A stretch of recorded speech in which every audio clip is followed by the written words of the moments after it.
We are recording and you're live. So gentlemen, I'm going to sit out of the view and let you both go to it.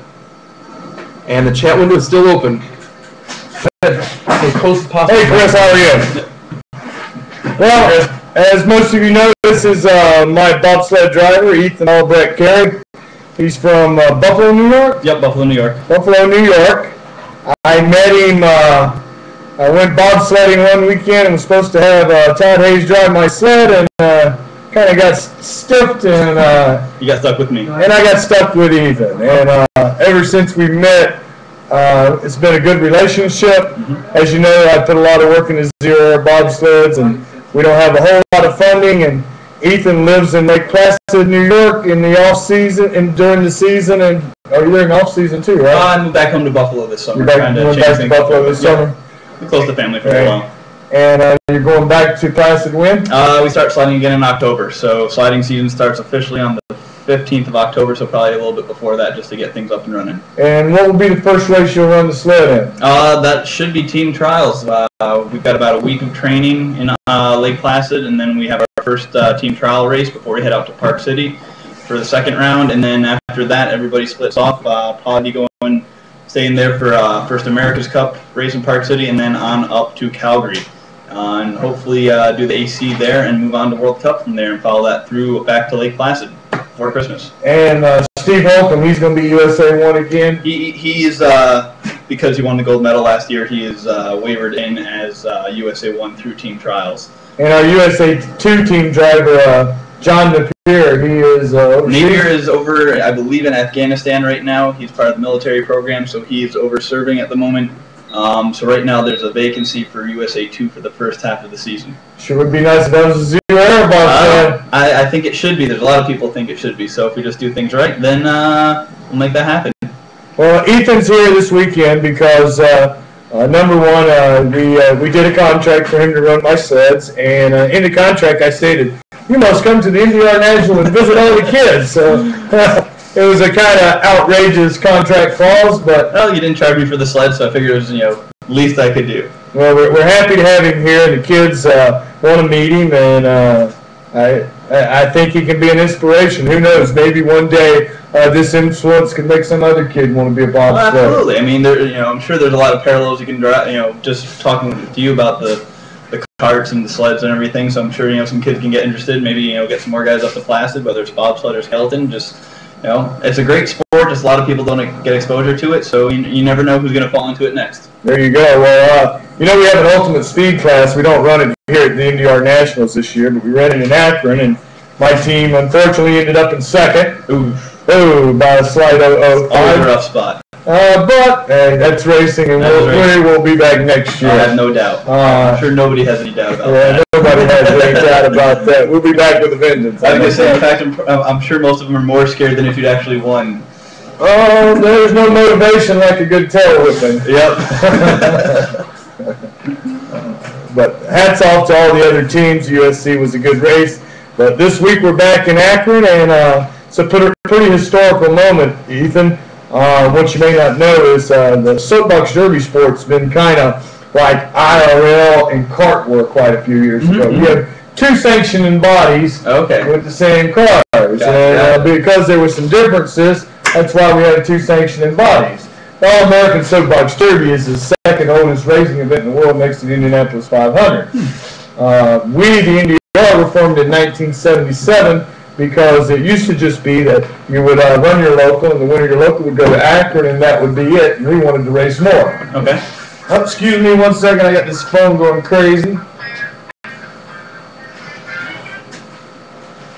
All right, that was my wife on the phone. I'd get her out of the way that Kevin had it.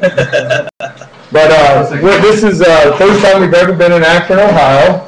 Took a lot of strings being pulled to get us here. We're very, very happy to be here, and it's a historic moment for our sport. As you know, having two sanctioning bodies sometimes takes away from a whole. And we're trying to bring it together, unite it a little better. Nice. Help promote the sport as a whole. Right. I don't know if you've read the paper. Our sport's in a very crucial state, and the All-American Soapbox Derby has had some financial difficulties and some loans being called, and they're doing a lot of restructuring. Gotcha. We, the NDR, on the other hand, are a bunch of volunteers. We have no paid employees. And our program kind of takes care of its own. We sanction races throughout the year, and at the end of the year, we put on a national championship, and we spend all our money on the kids, and we start over the next year. And because we don't have any paid employees, that's why we're able to do this and do it at a lot less in cost. What do you think about this? Well, you know, every sport's got its issues, but you know, it should always come back down to the sport. You know, this sport with seems to focus on young kids, and that's great. And it should be about the young kids, them coming out here, having fun, working on things, and having a positive aspect of their life. And from what I've seen out here today so far, it looks like it should be a lot of fun. Sounds like there's going to be a lot more people around tomorrow. Just that's what you want to see in sports. People come out to enjoy them. So that's what it's all about. Well, this sport molded me as a young kid. My dad said, "Don't be messing with my lathe." He'd go to work and I'd turn her on. Don't mess with my welder. He'd go to work and I'd fire it up. But in return, it turned me into the craftsman that I am today. And as you know, you've been to the Zero Error shop, and we have some very, very talented individuals that work there. And Jerry being one of them. Yep. Matter of fact, what do you think of Jerry's new teeth? They look beautiful. Compared to what we had before, Jerry's looking good. If any of you out here know Jerry, Jerry got a new smile, and we're telling him he's somewhat handsome. Somewhat. Jerry has been a big part of Zero Error for a long time. People think that I build most of the cars nowadays. I don't have the time to build like I used to, and Jerry is my master craftsman. I am pretty much the head engineer, the wallet. I'm definitely the wallet. And I don't know. He's a great guy. He's more than an employee. As you come to know him, he's a great friend to both of us. Absolutely. And the Zero Error Bobsled is on display here today, and Jerry pretty much built 90% of it. That sled in and out. Right. Going off it, you knew exactly where to look at it, what we needed to do. In and out there, everything done in about an hour. So. Yeah. Ethan came in and needed a couple of shims because the front end was a little tight on the front spring, and stopped by. I said, "I can't be there. I'm an NDR. Swing by, Jerry will take care of you." And Jerry got him out the door, and like you said, a little less than an hour, and he's down here hanging with us. Absolutely. Well, I hope everyone today enjoyed our broadcast. We are very proud of putting this all together for the people of Soapbox Derby.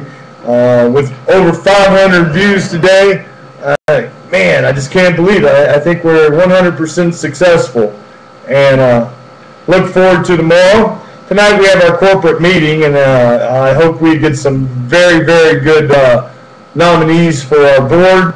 We're looking for some guys that can get the job done and help make our organization better. And I hope everyone that's here in attendance listens to their nomination speech and shows what they bring to the table, and we get the best nominee to be on our board.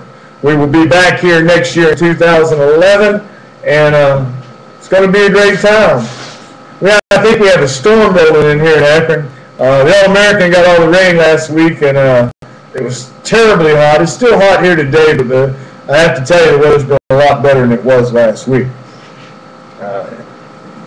Kevin and Jeff have done a great job on the broadcast. Kevin being our IT person that's put all this together and made it possible for you at home to be viewing this.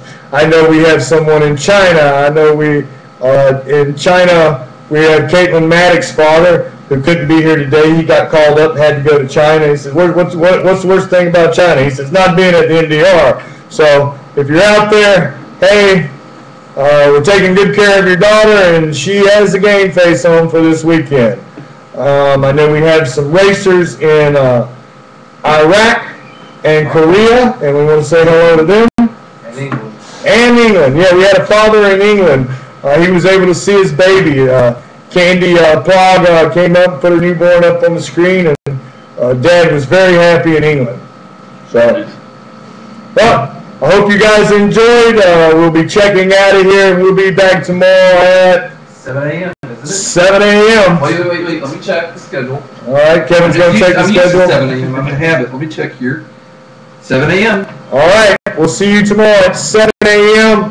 Have a good night, and are we broadcasting anything tonight? No. No corporate meeting? I dare not.